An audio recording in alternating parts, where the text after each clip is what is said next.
With the hit of the age verification hitting Dandy's World pretty hard, only now have people been seeing the real negatives about Dandy's World and only now been explaining about them. There's a reason why, unfortunately, a lot of Dandy's World player base will spike up when a new update comes, but immediately go down to less than 50,000, which was not how it was in 2025. It's gotten even pretty bad that people are switching to the fan games of Dandy's World instead of just Dandy's World itself because of the negative attributes of Dandy's World. So let's explain most of it in this one video. I just want to put a big note that a lot of this is putting in a Cyberhaptic's video about hot or community takes that has all of his comments. All credit goes there. Like, he's really well educated about what's happening, and I'm sure that it's fine, but the Bruno Rampazzo guy, he's doing really well and good for him, so shout out to him. Turns out that he's not enough educated because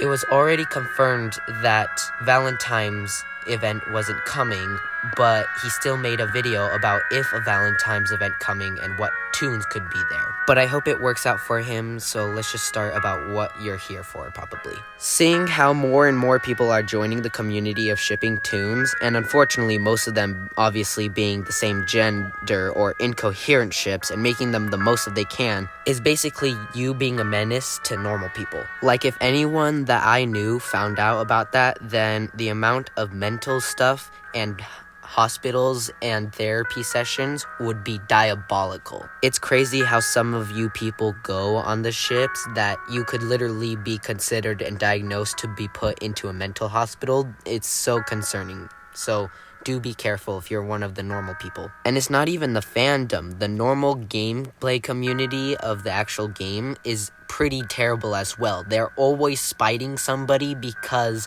of what they said, or always spiting the game because of a new mechanic that comes into the game, like a new floor event or a new machine. It's always negative talk about the game just because. Even the actual team of Dandy's World is pretty bad. Dandy's World has a literal history about banned people of their moderation team, one of which being Rox and the other one being Mike, because they did the exact same thing of something about saying something. Heck, even how Dandy's World gameplay has a lot of predators on there just because of their cute characters for the little kids being on there because they're too cute. Now that I've slowly transitioned into talking about gameplay, I want to talk about the Mox Nox slideshow just for a little bit, because about how the slideshow was all about the gameplay and how qwel hasn't even cared anything about the gameplay is so crazy. Like, I mean, think about it. Spending a year of your life making a slideshow just because you want to help the gameplay of your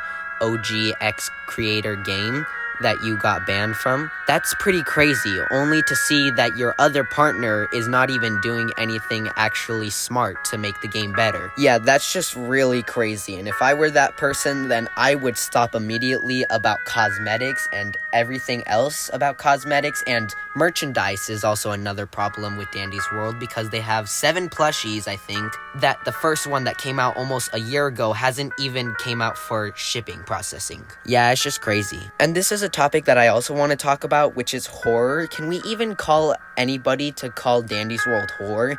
The things that qwel has done and what she does to Dandy's World characters now doesn't make it feel like horror. This makes it feel like a roleplay game like romance and just a survival game.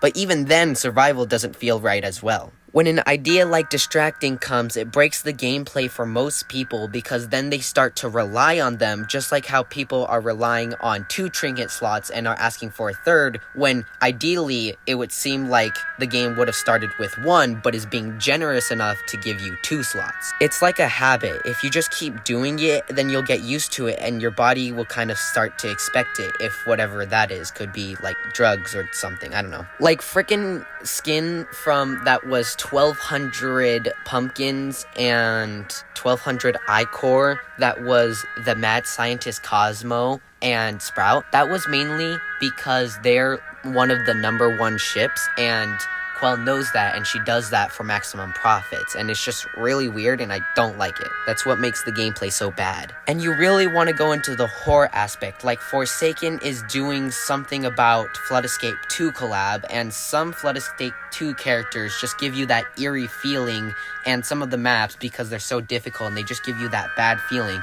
That's a good collab, because then it makes the Forsaken collab make it feel even more eerie and then spooky as well. So that's a good idea and business term to do. And what does Dandy's World do? Freaking Care Bears collab. I get that qwel has stated once in her description somewhere, maybe on YouTube, that she likes a lot of cute things like pink things, and she likes Care Bears, which is fine. I don't mind that. But you can't put a Care Bears collab on your horror survival game, because then it makes it even worse of your state of where it's not horror, and it just makes everything even worse. And she's basically put herself into a pit that she cannot get out of, because she's so invested into the cosmetics and merchandise, and she forgets about the gameplay part, and everything becomes heck. People are now expecting for it to be a horror game and feel like it's an actual horror game, and they're only now seeing that how Dandy's World doesn't feel like a horror game because of how cute they try to make their characters. Cute is going to be a very used word, mind you. It just feels bad, and now people are going down to the fan games of Dandy's World, which, mind you, is also probably a fan game of Dead by Daylight. I don't want to argue, really, because I know there's going to be some adults that are arguing because it's too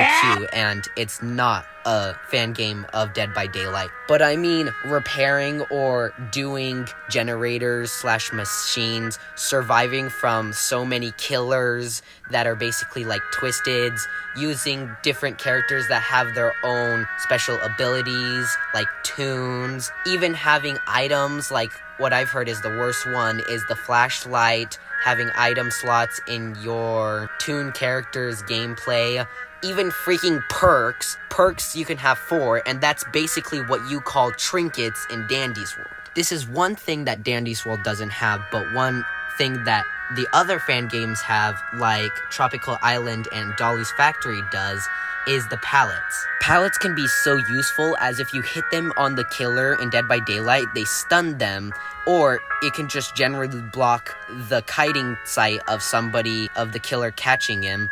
And if the killer really wants to, they can spend a few seconds to break the pallet so that it doesn't come ever back for the rest of the game. I could not tell you how surprised but happy I was when I played Tropical Island and Dolly's Factory for some gameplay background. And it was so intriguing to see that there was pallets, because you can go over and block the Twisteds and killers in the game. It was so cool, and I really liked it. Another thing is music.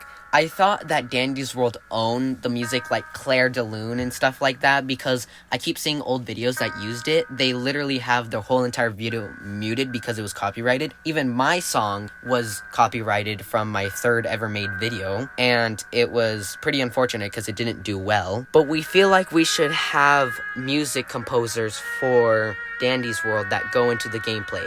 And the songs of Perfect Christmas and Locked Away from CG5 and the other people do not count. Those are separate songs, and although those are played in the floor events, in the Christmas and Halloween events, those still do not count as composing songs. Those are just official songs to listen to outside of the game. So yeah, composing's pretty bad. If really qwel wanted to get maximum profits at the how deep below she is, that it's pretty bad for her, I'd say to basically give up on the game and make it into a fandom. That's my personal preference. Or actually be smart, qwel, and stop with the cosmetics and events and make the gameplay better. It feels so bland. I've played this game so many times for my background gameplay and everything else I need to, and it just feels so bland. She is starting a little bit better, since now we have this feature that's completely different from Roblox chat that shows off the stickers on the right to everybody who even haven't verified themselves on the chat, or just somehow completely ruin and take out the horror aspect of Dandy's World completely and make it into a cute game, because that's what most people go on to about Dandy's World. So if that's the case, that's what you should do. Or just completely make it into a fandom by doing everything, since the side things of fandoms and fans are doing a lot. We have comic dubs, fan games, animations, or just general drawings. We have ships, alternate universes, memes, side stories, even TikTok animations for most part. That's what I think they should do, because something like Fundamental Paper Education, the creator named Katie, although something happened to her and she tried to make it as a show, now she just likes it to have it as a fandom, and it's pretty popping right now, so that's pretty good. But yeah, that's what I think she should do, and yeah, thanks for watching the video.